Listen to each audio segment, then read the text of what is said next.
त्यो कालो भाँडा आगोमा पकाएको भाँडाहरू माझ्दाखेरि चाहिँ यस्तो हुन्छ है नो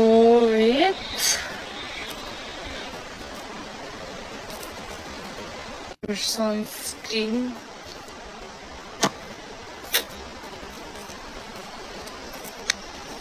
त्यही देखाउन लाज लाग्ने क्या है कस्तो बच्चैदेखि यस्तो छ क्या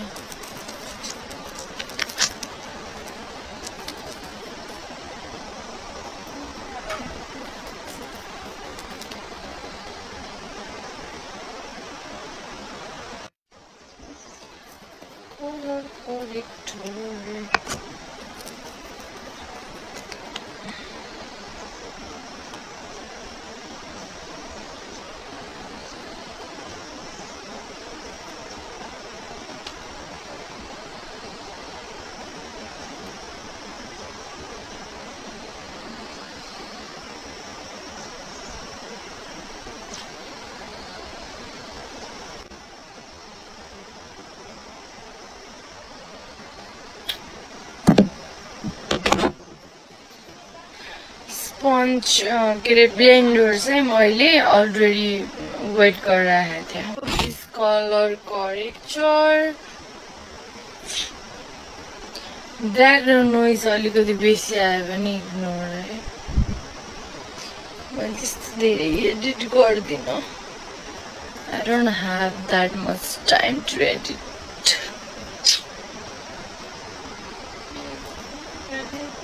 केही पनि ल्याएको थिएन उताबाट मेकअपको सामान एन्ड अल केही पनि ल्याएको थिएन के अरे बहिनीले फाउन्डेसन र यो कन्सिलर कलर करेक्टर चाहिँ हालेको थिएँ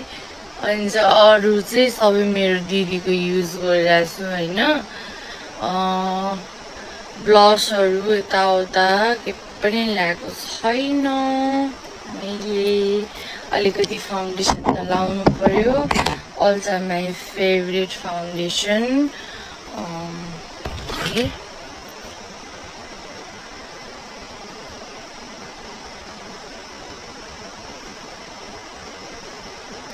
आज चाहिँ हैन हतार अब म कसरी गर्छु हैन यताउता अलिअलि गर्दैछ है त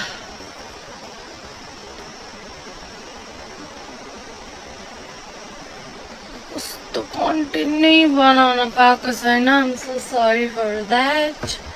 किनकि बिजी एकदमै धेरै बिजी होइन बहिनीको भिजा आयो सो यता उता होइन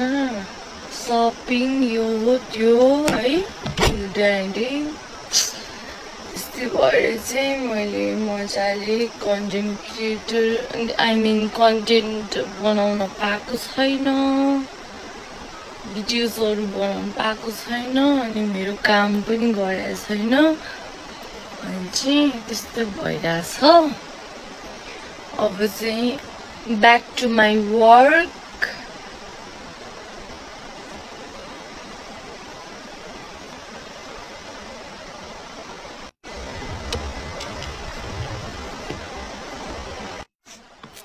done foundation and concealer all time my favorite अनि मेरो सेटको स्टोन आज चाहिँ मैले हैन यो फेस पाउडर लगाउन गइरहेको छु हैन हजुरलाई थाहा छ जति पनि मेरो भिडियोजहरु हेर्नुहुन्छ मैले चाहिँ कहिले कहिले नेभर एभर हैन फेसमा पाउडर चाहिँ लगाउँदिन म आफै चाहिँ किन्दैन हैन यो दिदीले युज गरिरहेको छ यो लुज पाउडर सेटिङ पाउडर है यो सेटिङ पाउडर सो त्यही भएर आज चाहिँ हल्का अन्डर आइजमा सेटिङ पाउडर ट्राई गरौँ भनेर के this is my first time के यो पाउडर युज गर्न आएको लेट्स सी कस्तो हुन्छ है अलिकति लाउँछु है त यो नगर न सबै त्यो नै जान्छ कि देखिन्न मलाई चाहिँ हैन राम्रोसँग पाउडर युज गर्न आउँदैन हैन हाउ टु युज पाउडर यहाँ पनि साइडमा बहिनी छ बहिनी पनि जान्छ भेरी सुन म एक्लै हुन्छु साथीहरू अनि कोही साथीहरू पनि छैन जहाँ गए जे गर्दा पनि बहिनी थियो तर अब जान्छ छिटै सनस्क्रिन यो कुर्ता पनि मैले बर्थडे गिफ्ट पाएको तर यो कुर्ता चाहिँ मैले अहिले पूजा यताउता उसको लागि लगाएको थिएँ तर म साडी नै लगाउँछु